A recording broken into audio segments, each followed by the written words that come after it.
1.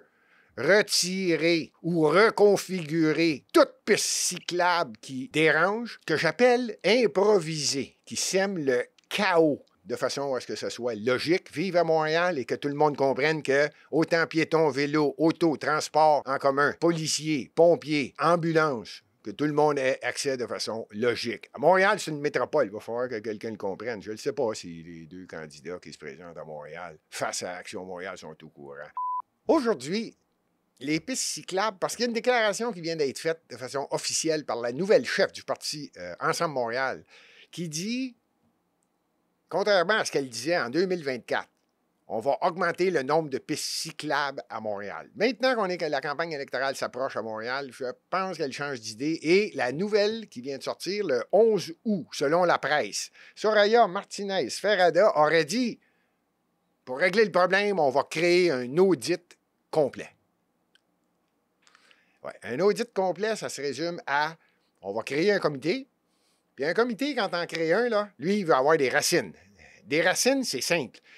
Une fois qu'il est créé, il ne peut plus disparaître. Ce qui veut dire qu'il n'y a aucune décision qui va se prendre parce que le audit va dire « Oh, on doit vérifier, voir si ça vaut la peine de faire la piste cyclable. » Ils veulent vivre. C'est une pieuvre qui ne veut jamais mourir.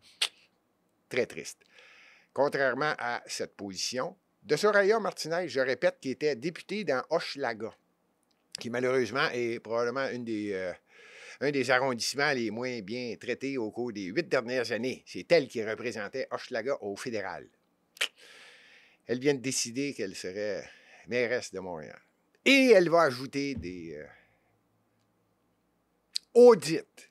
On va faire des audits sur les pistes cyclables à Montréal. On ne réglera rien. Voici la position du parti Action Montréal, dont je suis le chef et je suis candidat à Montréal. Premièrement, pas besoin de créer de comité, là. Quand tu vis à Montréal, tu connais Montréal, tu as tout ce que tu veux quand tu te promènes en automobile, ou même à pied, ou même à vélo. Tu le vois, ce qui est en train de se passer. 1. Retirer ou reconfigurer toute piste cyclable qui dérange, que j'appelle improviser, qui sème le chaos, de façon à ce que ce soit logique, vive à Montréal et que tout le monde comprenne que autant piétons, vélos, autos, transports en commun, policiers, pompiers, ambulances, que tout le monde ait accès de façon logique. À Montréal, c'est une métropole. Il va falloir que quelqu'un le comprenne. Je ne sais pas si les deux candidats qui se présentent à Montréal face à Action Montréal sont au courant. Deuxièmement, on doit favoriser. Il n'y a aucune ville qui vit sans ses petits commerces. C'est 60 70 de l'économie d'une ville, même une métropole. Les petits commerçants, on doit les respecter. Donc, on parle des rues commerciales. Pourquoi enlever du stationnement? Pourquoi faire un audit de façon à vérifier si une piste cyclable doit être présente ou pas? Il ne faut vraiment pas connaître Montréal ou tout simplement ne jamais avoir communiqué avec des commerçants. Et troisièmement, Montréal, c'est une ville nordique. Ville nordique, c'est simple, veut dire de la neige. Ça veut dire 4 saisons. Quelquefois, l'hiver dure 5 mois. Retrait des Bixi à Montréal du 1er décembre au 15 mars. Avez-vous la moindre idée de ce que les Bixi prennent comme espace sur le coin des rues ou tout simplement dans la rue durant l'hiver? De plus, Montréal finance le Bixi. Donc, c'est les Montréalais qui payent. Retrait des Bixi durant l'hiver. Ah oui, j'oubliais. Quelqu'un me disait, Gilbert, les stations Bixi ne sont pas retirées l'hiver. Non. C'est tout nouveau. Ça fait déjà quelques années.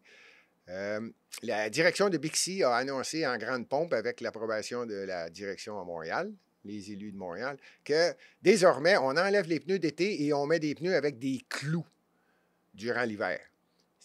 Évidemment que Montréal aide financièrement à l'expansion de Bixi. Évidemment, parce que actuellement, Montréal devient une ville de vélo.